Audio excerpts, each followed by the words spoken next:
Саламатсыздарбы? Бүгүнкү Улук сөз каналынын чыгарышында биз өз таңбасы жөнүндө сабак беребиз. Анда эмесе көп сүйлөбөй баштайлы. Биринчи сөз сөөк.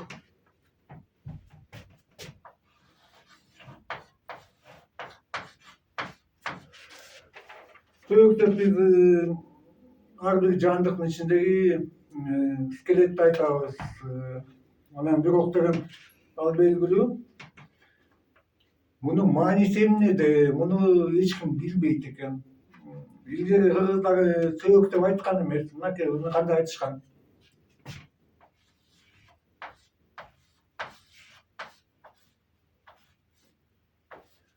Kırgızlar başta söğüktü ösök dep aytышкан. Ошол скелет өсөт, аны менен кошо дене өсөт. Анан мурдагы чыгарыштарда айттым эле Б тамгасы, П тамгасына өтүп кетет, Ф тамгасына өтүп кетет, ушундай жерлер бар да, З тамга Жга өтүп кетиши мүмкүн, же болбосо С тамгасы Зга өтүп кетиши мүмкүн. Ушундай кыргыз тилинде 26 эле тамга бар, бирок бири-бирине өткөн үчүн биз Бны В деп да айта алабыз, П деп, Ф деп, ошол сыяктуу эле мында С тамгасы азыркы убакта Зга өтүп кеткен дагы өсөк. Өзөк деген өзүнчө бир сөзгө айланып кеткен. Сөөк өзөккө өтүп кеткен. Өзөк деп биз башка нерселерге да колдончу сөзгө айланып кеткен.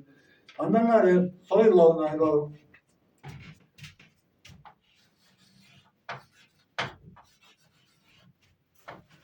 Сойлоо деп биз жатып алып эки жака жылганды айтабыз. Бирок кыргыздын өз тилинде илгери союлгансып туйлоо деп айтылган бул.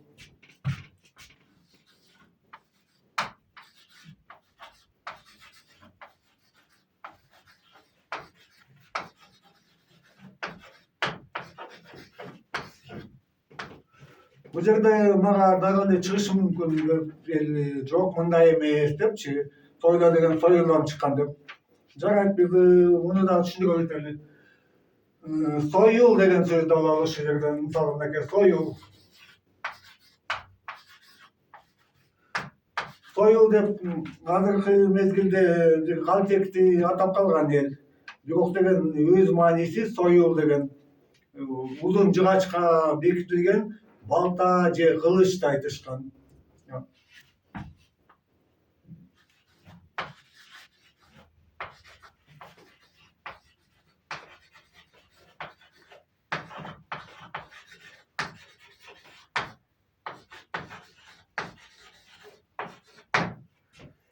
Өзүңөрдө байкайсыздарбы, эгерде союл жөнүндө мындай калтек же бир нерсе болсо өз сөзү менен айтылмаган. Бул жерде сой деп айтылып атат. Союл, uzun saptуу бычак, балта, эмне кааласыңар ошо союп атат муну. Андан аркы сөзгө өтөлү. Сиңди.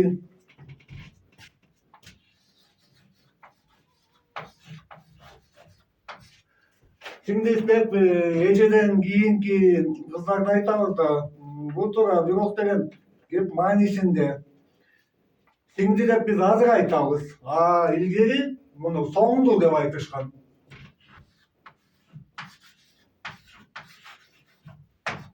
Азыр деген соңку деген сөзгө өтүп кеткен, өзүнчө тиги сиңди дегенге баши деген сөз болуп калды. Ошон үчүн биз азыр муну түшүнбөй калдык. Соңду деген сөз улуудан кийинки туулган деген сөз да. Анан бул деген сиңди деген баягы кыздарга карата эле айтылбайт. Бул сөз эркектерге дагы айтса болот да. Анан биз азыр бөлүп ушундай айтып алдык. Анан мисалга ушул жерде мынакей С тамгасын өтүп атсак да, К тамгасына чекүүгө туура келет. Мына карындаш деген сөздү алалы. Карындаш деп биз деген мисалга менин деген кичүү баягы кыздарды айтам да, бирок анда айткан болот. Карындаш деп бир эненин карынынан чыккан деп. Бул эркектерге кошо айтылат. Биз азыр муну унутуп калганбыз. Мисалга көп эле элдерде карындаш деп эркек деле айтат. Кардаш деп дагы коет. Эми мындан аркысына согончок деген сөз алалы.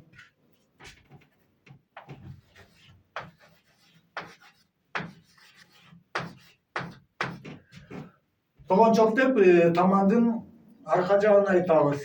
Мааниси жерди согуучу, мынакей бул жерде сок. Жоксо согон деп коелучу, соккулачу деген сөз, илгеркиде согон деген.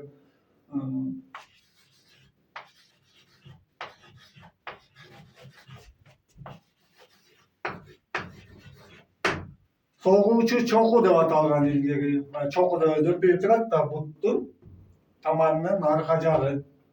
Мына маани ушунда. Эми алалы сыз деген сөздү.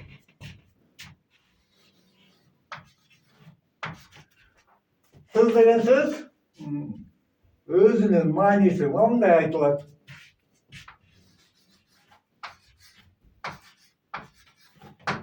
Суу ийиз деп айтылган. Азыр деле кыскарып отуруп сызга өтүп кетти. Өзү суу ийиз деп айтылат. Мен элге суу ийиз деп айткыла же жанакындай жерди согуучу чокуу деп айткыла деп жанакы сиңдин соңду деп айткыла деп айтпайм. Бул болгону мааниси кандай экенин түшүнүп алгыла. Сүйлөгөндө башта кандай сүйлөп атабыз, сүйлөй берсек болот. Мындан тил эчтеке болбойт, бирок маанисин билүүгө тийишпиз. Эми санжыга дегенди алалы.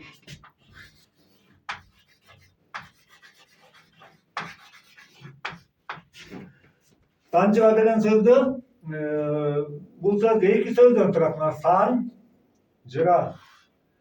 Сан деп кыргыздар илгери бойго жетип үйлөнүүгө даяр балдарды айткан, эркек балдарды.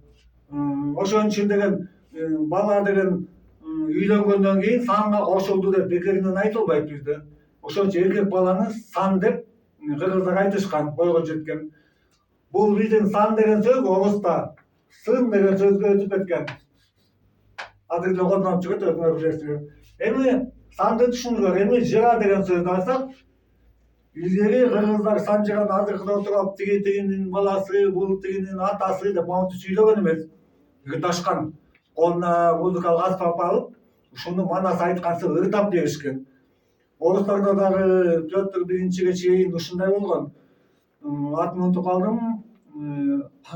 Эл кыдырып, элге деген ушу элдин санжырасын айтып жүргөн аксакалдар болгон, кишилер болгон. Өртөгүндө айтышкан. Ал азыр унутулуп калды орустар дагы, кыргыздар дагы. Ошон үчүн санжыга деген, мына жыра деген жыра уу деп казактар айтып атпайбы? Кыргыздар жыра деп эле айткан, уусуз эле. Анан азыр же тамга өчүп калып, ыр деген сөздөн анан бияка уус өтүп, чу деп, ырчы деп айтылып калдык. Муну түшүндүңөр. Дагы бир жери экинчи варианты бар мында. Сан,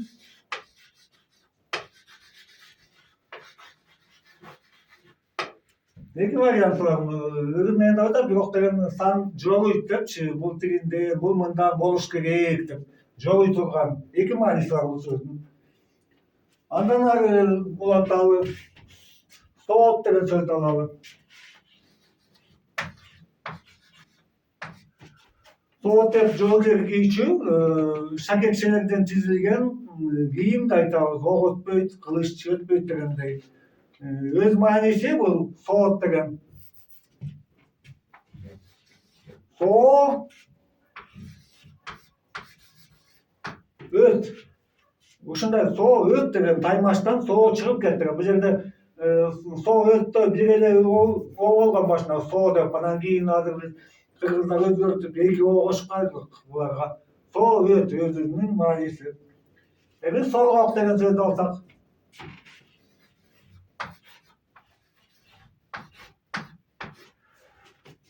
Соргок деген сөз азыр баарын эле колдонобуз. Мал соргок, мисалга тойбойт, тиги киши деген курсагы чоң кишилер соргок, тамакка тойбойт деп.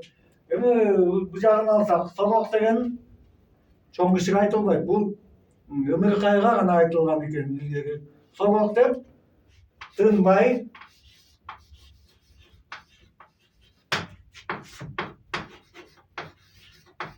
эмчек соргон деген сөздөн. Кыскарып эле сөздөр ушундай мааниси башка боло берет. Аны биз билүүгө тийишпиз. Эми сологой деген сөздү алалы.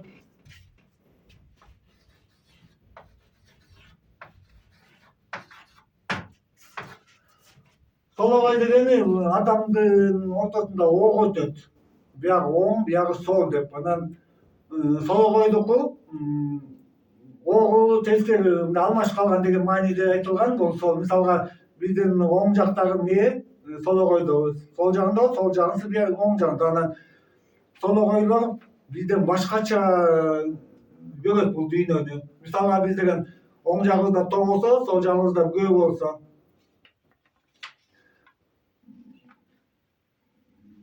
Сологой тескерисинче бияк жакта көл, бияк жакта тоо кылып көрөт экен. Ушундай физиологиясы. Сологойдо ошо сол ок. Сол ок. Мына ушундай айтылган. Эми сугаруу дегенди сөз алалы.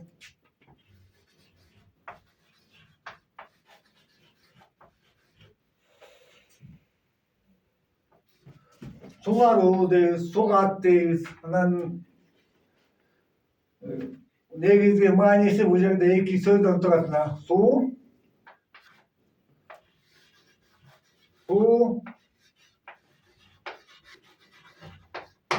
суу кайда агып атканын карайт. Ошон үчүн сугат деген сөз бизде ката сөз.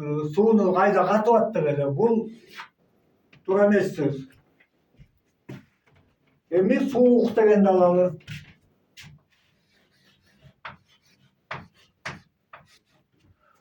Суук деген сөз суу ых деп айтышкан. Суу болбосо муздак болбойт деп. Суутуу деген сөздү алсак,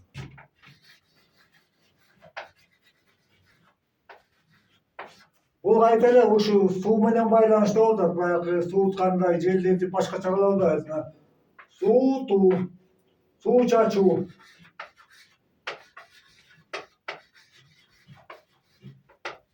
Мааниси ушундай. Селкинчек деген сөздү алалы.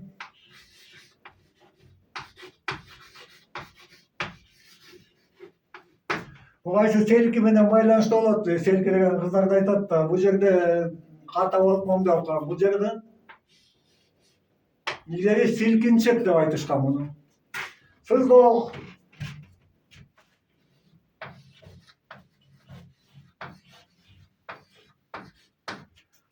Биз азыр суу менен байланыштуу айтпадык, ошон үчүн сыздоок деген сөз суу, из, анан доо деген сөз. Үч сөздөн. Суу, из, доо. Суу пайда кылган оору да бул.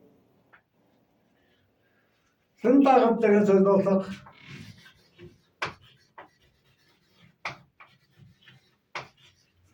сын тагып деген сөз бирөөнө теңелип, андан өйдөмүн деп кыйынсынууну айтыш эмес экен. Илгери сын тагып деген сын деген билесиңер, сындырып, таа деген жыгылуу. Көрдүңөрбү? Ошон үчүн сындырып, жыгылдуу деген сөз.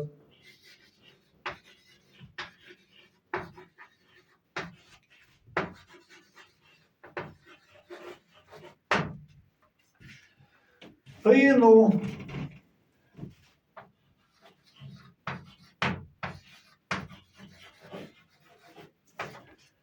Сыйынуу деген азыркыдай баягы ар кайсы бала ата-анасына сыйынып болобу же Кудайга сыйынып болобу киши ушундайлар колдонобуз. Анан бул туура эле нерсе, тиги өзүнүн маанисине туура келет. Бирок деген ушу сөздүн кайсы сөздөн келип чыкканын айталым да бул жерде. Бул жерде деген сый үнү деп айтылган илгери. Сый, сыйынуу, сый үнү, сыйлоо. Сенек деген сөздү алалык. Сенек деген сөздү алсак, баары эле кыйшык же бир жери мындай майып болгон кишилерге турат. Бирок чыныгы өзү сынык деп эле айтылган.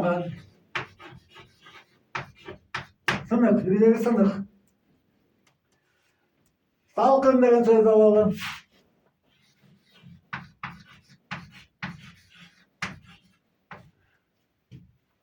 Salkın деген söz hazır bizdin түшүнүгүдө шамал үйлөп ысыкты алып кетүүнү түшүнөбүз. А бирок өз мааниси мондай айтылат. Сал күн. Күн бир аз тийип турат. Ысык эмес, ошондуктан сал күн деп айтылат.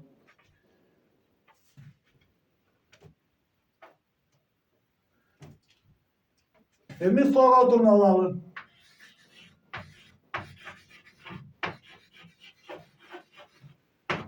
Мына соолотуда жанакы соолоту айтпадык, ошол сыяктуу сөз бул. Соолоту деген чоң кишилерди соолоткон болбойт. Соолоту. Бул жерде эмчек эмизүү деген да сөз.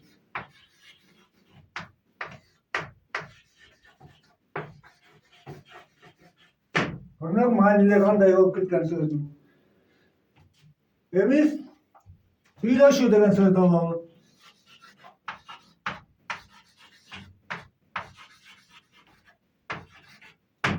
Сүйлөшүү. Сүйлөшүү деген сөздү кыргыздар бир гана нерсе колдонгон. Бул кыз менен жигит сүйлөшүп жүрөт, ошого гана колдонуучу. Мына сүйлөшүү деген сөздүн өз мааниси мындай экен.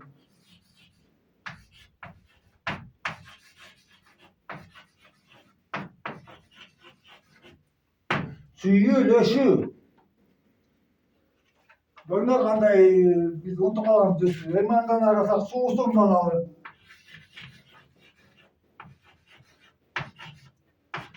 Бирде суусун сурасак, ар бир киши деген жармап чыгат, кымыздап чыгат, айран алып чыгат, аны өзүңөр билесиздер.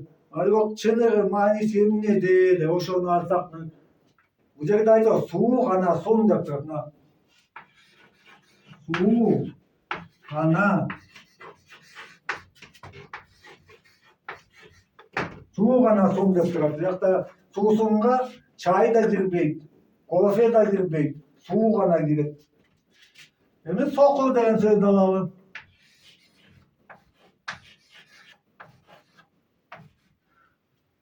Соку деген сөз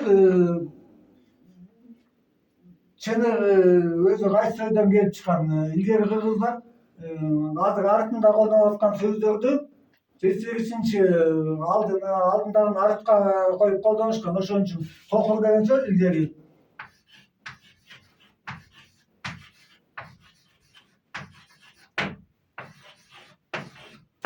курулай соо деп айтышкан. Жок, соку деп айтышкан, бирок азыркыча айтсак курулай соо болуп айтылып калып атат. Мына ошентип бүгүнкү өз тамгасы боюнча сабак бүттү. Эмки чыгарылышка чейин амандыкта болгула.